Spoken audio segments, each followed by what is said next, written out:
कृषि पर चर्चा के 10th एपिसोड में आप सभी का स्वागत है। मेरा नाम शफाली गुप्ता है। मैं सीईओ हूँ Brahmanand bioenergy pharma producer company limited की। और इस शो को शुरुआत करने से पहले मैं स्वामी ब्रह्मानंद जी के चरणों में नमन करना चाहूंगी, जिन्होंने कृषि और शिक्षा के क्षेत्र में पूरे बुंदेलखंड में बहुत ही अच्छा काम किया है। उन्हीं की प्रेरणा की वजह से हम आज कृषि पर चर्चा की शुरुआत कर पाए हैं। पिछले एपिसोड्स में हमने बांस की खेती, गुलाब की खेती, स्टीविया की खेती, पेपरमेंट की खेती, कटिया गेहूं के बारे में भी जाना, और साथ ही साथ हमने कैसे एक किसान ने बागवानी से शुरुआत करके एफपीसी बनाई, और साथ ही साथ हमने बुंदेलखंड की संभावनाओं, खेती और पशुपालन की संभावना पर भी चर्चा की। आज का हमारा जो एपिसोड है वो खास इसलिए है कि जो यूथ अपना करियर कृषि के क्षेत्र में और या फिर कृषि उद्यमी बनने का सोच रहे हैं या कर रहे हैं, उनके सारे सवालों के जवाब आज के हमारे एपिसोड में मिलने वाले हैं। आज के जो हमारे गेस्ट स्पीकर है वो है हेमंत जी। हेमंत जी एक मैकेनिकल इंजीनियर हैं, जिन्होंने कॉलेज में ही कृषि उद्यमी बनने का ठान लिया था और उन्होंने खुद की कंपनी स्टार्ट कर ली थी। आइए हम जानते हैं उन्हीं के बारे में। नमस्कार हेमंत जी। जी नमस्कार। सबसे पहले आपके सभी दर्शकों को मेरा सादर प्रणाम। मैं बेसिकली आफ्टर बीटेक, जो कि मैंने मैकेनिकल इंजीनियरिंग में किया, मैं डायरेक्टली स्टार्टअप में मतलब अपने करियर को आगे परस्यू करने के लिए सोचा। और जो स्टार्टअप था वो बेसिकली एग्रीकल्चरल फील्ड में ही था। आई मीन हमारी जो कंपनी है वो फ्रेशनिक एग्री बिजनेस प्राइवेट लिमिटेड है। और फ्रेशनिक एक पर्टिकुलर जो फ्रेश प्रोडक्ट्स को डिलीवर करने के लिए जानी जाती है। करंटली हम वाराणसी में freshly prepared cold press juices की डिलीवरी कर रहे हैं। और ये जो जर्नी थी, आई मीन आफ्टर बीटेक मैंने क्यों मैकेनिकल इंजीनियरिंग से फ्रेशनिक की तरफ अपने पांव बढ़ाएं या अपने कदम बढ़ाएं। तो एक्चुअली क्या हुआ कि सबसे फर्स्ट तो बैकग्राउंड, फैमिली बैकग्राउंड ही मेरी एग्रीकल्चरल से रिलेटेड है। और जो प्रॉब्लम एग्रीकल्चर में आती है या जो अभी आ रही है, वो सारी प्रॉब्लम से मैं पहले से भी अवगत था कि क्या प्रॉब्लम है, क्या प्रॉब्लम आ रही है। और कहीं ना कहीं एक बीटेक में मैकेनिकल इंजीनियरिंग को परस्यू करने के दौरान भी कॉलेज में भी कुछ हमारे प्रोफेसर थे, जैसे कि एस आर शुक्ला मैम, और भी काफी प्रोफेसर थे, उनके गाइडेंस भी मिले। और एग्रीकल्चर इस समय, आने वाले समय में या अभी भी एक बहुत बड़ा मार्केट बनने वाला है, क्योंकि ऑब्वियस सी बात है, पॉपुलेशन काफी इंक्रीज कर रही है और 2050 तक 8 बिलियन पॉपुलेशन हो जाएगी। सो उनको फीड करने के लिए हमें ऑब्वियस सी बात है एग्रीकल्चर फील्ड को एक्सपैंड करना पड़ेगा। तो ये सारे अपॉर्चुनिटीज कहीं ना कहीं मुझे उस डायरेक्शन में मोटिवेट कर रहे थे काम करने के लिए। और दूसरा जो था वो एक प्रॉब्लम था। वो प्रॉब्लम ये था कि हम फार्मर के जो प्रोडक्ट्स हैं, आई मीन प्रोडक्ट्स अगर बात करें फार्मर के रिगार्डिंग से, तो उनके जो हार्वेस्ट किए हुए आई मीन फल हैं या सब्जियां हैं, जो भी है, उनको कैसे डायरेक्ट मार्केट तक पहुंचाया जाए, ये सबसे पहला क्वेश्चन था। क्योंकि अभी अगर हम बात करें करंट सिचुएशन की या पास्ट, आई मीन कन्वेंशनल की, तो फार्मर अपने प्रोडक्ट को हार्वेस्ट करते हैं। फिर हार्वेस्ट करने के बाद किसी न किसी अड़तिया या किसी न किसी बीच के बिचौलियों में उनका मैक्सिमम पैसा चला जाता है और उनको काफी कम उसका दाम मिलता है। तो ये सारी चीज थी। और दूसरी चीज ये भी थी कि हम उनके जो प्रोडक्ट है उससे कुछ एक ऐसा प्रोडक्ट आई मीन बना सके फॉर्मेट, सॉरी, मार्केट के रिगार्डिंग, जिसका डिमांड हो मार्केट में। तो ये दोनों आइडिया को मर्ज करके हम लोग freshly prepared cold press juices, vacuum blended smoothies, basically ये जूसेस ही है।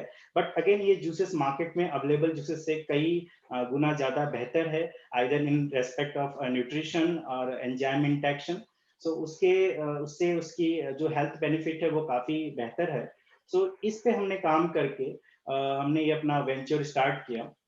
और अभी हमारी जो कंपनी है वो NCL IIT BHU incubation centre में इंक्यूबेटेड है, और हम अभी एक और वेंचर कर रहे हैं। NCL IIT BHU की एक इनिशिएटिव है किसान गंगा। किसान गंगा के थ्रू हम सिंगरौली जिले में, जहाँ जो कि एक रिमोट एरिया है, सिंगरौली जिले में कुछ गांव हैं जिनके फार्मर से हम कनेक्टिविटी बना करके उनके जो प्रोडक्ट्स हैं उनको हम मार्केट तक लिंक करा रहे हैं। ये भी हम एक वेंचर अभी परफॉर्म कर रहे हैं। जी धन्यवाद हेमंत जी। आपने अपनी बताया कि हमें कैसे मैकेनिकल इंजीनियर से एक एग्रीकल्चर की कंपनी स्टार्ट करने में आपने पूरा प्रोसेस बताया, ताकि और लोग भी इस चीज को स्टार्ट कर सकें। अब हम ये जानना चाहेंगे कि जो मैकेनिकल इंजीनियर से एक एग्रीकल्चर कंपनी खुद की खड़ी करने में आपको क्या क्या स्ट्रगल करने पड़े, तो ये हमारे व्यूअर्स जानना चाहेंगे इसके बारे में। Of course you know, company की जब आप बात करते हो तो आपको दो चीज का रिक्वायरमेंट होता है। आपको ऑफ कोर्स टेक्निकल डेटा, जो भी टेक्निकल रिक्वायरमेंट है तो वो तो इंजीनियरिंग से कुछ कुछ मिल ही गई थी, बट बिजनेस करने का इसका कोई नॉलेज नहीं था। आई मीन कंपनी क्या होती है, बिजनेस कैसे होता है, बिजनेस मॉडल कैसे होता है, फाइनेंस कैसे करते हैं, आई मीन फाइनेंस का पोर्शन कैसे मैनेज करते हैं, ये सब का किसी चीज का नॉलेज नहीं था। और ये 100% एक अपने आप में बहुत बड़ा चैलेंज था कि आप कभी भी कोई कंपनी रन करने जाते हो तो आपको ये नॉलेज होना चाहिए। सो इसके रिगार्डिंग सबसे बड़ी चैलेंज तो यही थी कि हमें ये जानना था कि क्या हम जो सोच रहे हैं, क्या हम जो प्रोडक्ट बनाने के लिए जा रहे हैं, क्या वो सच में मार्केट के रिगार्डिंग है, क्या मार्केट में सच में उसकी डिमांड है, या फिर टारगेटेड कस्टमर कौन है, टारगेट मार्केट कौन है। ये सारी क्वेश्चन भी थी। हम जब स्टार्टिंग में I mean before incubation in IIT, हम जब स्टार्टिंग में कर रहे थे तो हमें लगा था कि इसका डिमांड होगा और ये बिकना स्टार्ट हो जाएगा। बट अनफॉर्चुनेटली हम आफ्टर 3 to 4 मंथ बाद जाकर के हमें एक सिंगल बॉटल का ऑर्डर आता है जूस का, प्रॉपर लॉन्च करने के बाद भी।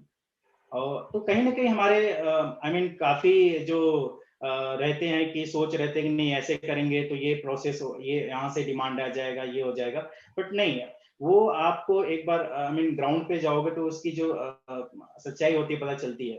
तो डेफिनेटली एक बहुत बड़ा चैलेंज था कि हमने मार्केट का एनालिसिस या मार्केट का कोई भी नॉलेज नहीं था, और बिजनेस का तो बिल्कुल भी कोई नॉलेज नहीं था। टेक्निकल में हम ठीक थे क्योंकि वो अपने बैकग्राउंड से मिली, तो ये सबसे बड़ा चैलेंज था। दूसरा चैलेंज ये था कि एक्चुअली ये कहीं ना कहीं एग्रीकल्चर फील्ड में थी, और ये जो फील्ड हमारा आता है ये आता है माइक्रोबायोलॉजिस्ट में, बायोलॉजी में, न्यूट्रिशन या फूड टेक्नोलॉजी में आता है। सो इस फील्ड में भी मुझे कोई ऐसी प्रायर नॉलेज नहीं थी। सो डेफिनेटली ये भी अपने आप में एक चैलेंज था कि मैं कैसे उसकी रेसिपी डिजाइन करूं, या कैसे उसके प्रोडक्ट को प्रीमियम बना सकूं। सो ये दो चैलेंजेस थी ऐसे। बट अगेन इस जो चैलेंजेस होती है, अगर आप अगर मूव करते हो डेफिनेटली उसका सोल्यूशन भी होता है। अगर प्रॉब्लम है तो अपॉर्चुनिटी भी है। सो उसके रिगार्डिंग हमें जब इंक्यूबेशन मिला IIT में, मालवीय नवप्रवर्तन उद्यमिता एवं संवर्धन केंद्र MCIIT IIT BHU, तो वहां पे हमें प्रॉपर मेंटरशिप और गाइडेंस मिला। प्रोफेसर प्रदीप कुमार मिश्रा सर हैं, और त्रिपाठी सर, पारितोष त्रिपाठी सर। सो इन लोग का प्रॉपर एक गाइडेंस मिला, और जो बाकी आई मीन मेंटोर हैं, सो हमें समझ में आया कि नहीं एक्चुअल में कंपनी क्या होती है, बिजनेस मॉडल क्या होता है, टारगेट मार्केट कैसे करने होते हैं। और अगेन अगर आप जब कोई भी कंपनी फ्रेम करने जाते हो तो 100% किसी के पास सफिशिएंट नॉलेज नहीं होता है।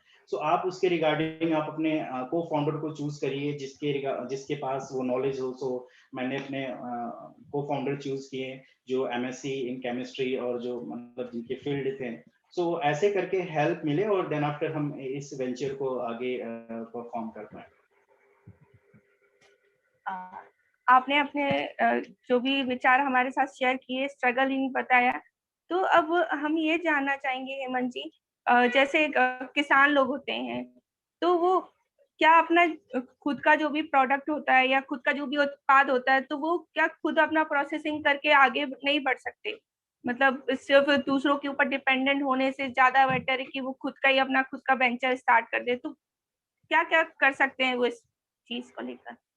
कुछ बताइए हाँ, इस बारे में। डेफिनेटली डेफिनेटली अभी समय की जो मांग है वो यही है कि पहले क्या था कि एक हम लोग के गांव में कहावत कही जाती थी कि पढ़ोगे लिखोगे तो बनोगे नवाब, और नहीं पढ़ोगे लिखोगे तो झुआ फेंकोगे। झुआ फेंकोगे मतलब गोबर फेंकने वाला कहावत कहा जाता था। बट अभी क्या है कि अभी इस चीज को हमें ट्रेंड को चेंज करना पड़ेगा। ऐसा नहीं है कि एग्रीकल्चर नहीं पढ़े लिखे वालों के लिए है। हमें ये ट्रेंड चेंज करना पड़ेगा और हमें प्रॉपर टेक्निकल नॉलेज लेकर के, प्रॉपर एक मेंटोरशिप लेकर के एग्रीकल्चर फील्ड में आना होगा। क्योंकि अब जो है वो काफी चैलेंजेस बढ़ गई हैं, क्लाइमेट के अनुसार भी और बाकी अदर फॉर्मेट में, मार्केट के कंपटीशन में भी। सो फार्मर 100% ये कर सकते हैं, बट अगेन अब युवाओं की, जो युवा वर्ग है उनका एक बहुत बड़ा रोल यहाँ पे होता है कि वो अपने गांव पे वापस जाए, अपने फार्मिंग लैंड जो उनके पास अवेलेबल है, जो भी गांव के लोग हैं उनसे मिले और आ करके आगे बढ़े और एक यंग एंटरप्रेन्योर बने। एग्रीप्रेन्योर में काफी स्कोप है, काफी मार्केट, बहुत बड़ा मार्केट है, और इससे बड़ा मार्केट अभी कुछ भी नहीं है। ये बहुत बड़ी अपॉर्चुनिटी है अगर वो अपने कोई रॉ मटेरियल, कोई प्रोडक्ट्स बनाते हैं और उसको मार्केट तक लिंक कर पाते हैं, जिसमें एफपीओ या एफपीसी का इसमें बहुत बड़ा रोल प्ले हो रहा है, फार्मर प्रोड्यूसर ऑर्गेनाइजेशन और फार्मर प्रोड्यूसर कंपनी। और ऐसे भी आप अपनी भी प्राइवेट लिमिटेड कंपनी बना करके आगे प्रोसीड कर सकते हो। सो डेफिनेटली फार्मर के लिए ये बहुत बड़ा अपॉर्चुनिटी है, और इसके रिगार्डिंग गवर्नमेंट भी काफी काफी डिफरेंट फॉर्मेट में हेल्प कर रही है। अगर आपका आइडिया नॉवेल है तो आरके भाई रफ्तार की भी कोई स्कीम है, अपने आईआईटी बीएचयू में भी ये चीज चलती है। सो ऐसे कई सारे हेल्प हैं जो कि मिल सकते हैं और मिल रहे हैं मेरे पास। आई मीन एग्जांपल भी है, मैं खुद कई सारे स्कीम्स के हेल्प, मतलब मुझे हेल्प मिला है। सो 100% अगर वो प्रोसीड करेंगे, उनके पास कोई इनोवेटिव आइडिया होगा या कुछ भी होगा, एक ऐसा आइडिया जो कि कहीं ना कहीं कन्वेंशनल से हट करके हो, तो डेफिनेटली ये बहुत बहुत अच्छा होगा। बिल्कुल, आपने बिल्कुल सही कहा हेमंत जी। और सिर्फ एग्रीकल्चर की नॉलेज है होना ही काफी नहीं है। अगर इंसान को करना है, टेक्निकल नॉलेज है, तो वो कुछ भी कर सकता है। और सबसे बड़ा एग्जाम्पल तो आप हैं। आप लोगों के लिए इंस्पिरेशन है कि आपने मैकेनिकल इंजीनियर जब आप परस्यू कर रहे थे, तभी आपने एग्रीकल्चर फील्ड में ही अपना स्टार्टअप करने का सोचा, और आज कर भी रहे हैं और बहुत अच्छा काम कर रहे हैं। अब हम इस शो के अंत की तरफ चलेंगे हेमंत, और हम आपसे जानना चाहेंगे लास्ट में कि आप जो है हमारे व्यूअर्स हैं उनको क्या सजेशन देना चाहेंगे, अगर वो अपनी खुद की कंपनी स्टार्ट करें या फिर इस फील्ड में करियर बनाना चाहते हैं तो। ऑफ कोर्स अगर एग्रीकल्चर फील्ड में बात करें तो एग्रीकल्चर में मुख्यतः 3 या 4 ऐसे एरियाज है जहाँ पे काम बहुत बहुत ज्यादा, आई मीन जरूरत है काम करने की। जो फर्स्ट एरिया है वो fresh supply chain management. Supply chain management I mean fresh supply chain management means कि जैसे आप फार्मर से कनेक्ट होकर के उनके जो भी प्रोडक्ट्स हैं, जो भी फ्रूट्स वेजिटेबल्स हो गए, ये आप डायरेक्ट मार्केट, जो नियरेस्ट मार्केट है वहां पे लिंक करें B2C फॉर्मेट में। या ऐसे और भी जो पेरिसेबल आइटम्स हैं उनकी पैकिंग करके वो आप डिलीवर करें, तो ये मार्केट काफी तेजी से इंक्रीज कर रहा है। दूसरा जो एस्पेक्ट है वो फूड प्रोसेसिंग, जो फूड प्रोसेसिंग में काफी स्कोप है। आप कोई नॉवेल, आई मीन प्रोसेस आप डेवलप कर लें, या फिर कन्वेंशनल ही है तो उसकी जो बिजनेस की स्ट्रेटजी है वो चेंज करे और उसको लिंक करे मार्केट से। सो वो भी अपने आप में एक बहुत बड़ा एरिया है। और तीसरा है प्रिसीजन फार्मिंग। प्रिसीजन फार्मिंग इस समय सबसे ज्यादा, आई मीन आने वाले समय में रिक्वायरमेंट होगा। अभी तो ये डेवलपिंग फेज में है। Precision farming means basically, I mean जो एग्रीकल्चर में अभी प्रोडक्टिविटी हो पा रही है उसको इंक्रीज करना, और जो लागत आ रही है उसको कम करना। ये टेक्नोलॉजिकल इंटरवेंशन के थ्रू ही होगा। और फोर्थ है आपका farm mechanization. Farm mechanization means basically जो फॉर्म मशीनरीज होते हैं जो कि आपके कल्टीवेशन में यूज किए जाते हैं, सो उसकी उसके उसके रिगार्डिंग भी, उस डायरेक्शन में भी काफी स्कोप है। तो ऐसे 4 एरियाज है, ऐसे और भी बहुत सारे एरियाज है, बट ये मुख्यतः ऐसे 4 एरियाज है जहाँ पे काफी स्कोप है। और एज आई मीन इंजीनियर, या फिर अगर कोई भी टेक्नोलॉजी के फील्ड में है, उनके लिए बहुत बड़ी अपॉर्चुनिटी है कि वो इस 4 एरिया में एक्सप्लोर करें। और डेफिनेटली स्टार्टअप आप कर रहे हो तो आपको एक मेंटोर की 100% रिक्वायरमेंट होती है। सो आप अपने एक अच्छा मेंटोर अपने लिए जरूर चूज करें। आप जो भी इंक्यूबेशन सेंटर हैं उनकी हेल्प ले सकते हैं, और भी आई मीन आजकल तो प्राइवेट मेंटोर्स भी अवेलेबल हैं। सो आप उनके थ्रू भी जा सकते हैं। और अगर आपको प्रॉपर मेंटोरशिप मिलती है और आप अपने आइडिया को एक पायलट मॉडल में जनरेट कर पाते हैं, डेफिनेटली इस एरिया में फंडिंग और गवर्नमेंट की स्कीम काफी है, आप उसको प्रोसीड करके आगे बढ़ जाएंगे। जी बहुत बहुत धन्यवाद हेमंत जी, आपने हमें इतनी अच्छी नॉलेज दी कि कैसे हम खुद का अपना एक वेंचर स्टार्ट कर सकते हैं और किस किस एरिया में हम वर्क कर सकते हैं और क्या क्या डिफिकल्टीज आती हैं एक वेंचर स्टार्ट करने में। सभी पॉइंट्स को आपने कवर किया और मैं लास्ट में धन्यवाद कहना चाहूंगी कि आपने अपना इतना कीमती समय निकाल के हमें दिया और लोगों को बताया अपनी जर्नी के बारे में। धन्यवाद हेमंत जी। Thank you. तो ये थे हेमंत जी, जिनकी हर बात से झलक रहा था कि उन्होंने कृषि के क्षेत्र में अपने आप को स्थापित करने और अपनी पहचान बनाने के लिए बहुत ही कड़ी मेहनत और स्ट्रगल किया है। और आज वो सभी यूथ के लिए इंस्पिरेशन बन चुके हैं जो भी अपना करियर और वेंचर स्टार्ट करने वाले हैं कृषि के क्षेत्र। थैंक यू सो मच हमारे वीडियो को देखने के लिए। अगर आप भी किसानों के द्वारा निर्मित सात्विक सत्तू, बुकनू, दलिया, चिया सीड को परचेज करना चाहते हैं तो नीचे दी हुए लिंक पर जाकर परचेज कर सकते हैं या फिर नीचे दिए हुए कॉन्टेक्ट डिटेल्स पर संपर्क कर सकते हैं। हम फिर से वापस आएंगे एक नए चेहरे, नई खेती के साथ। तब तक के लिए हमारे चैनल को लाइक करें, शेयर करें, सब्सक्राइब करें। धन्यवाद।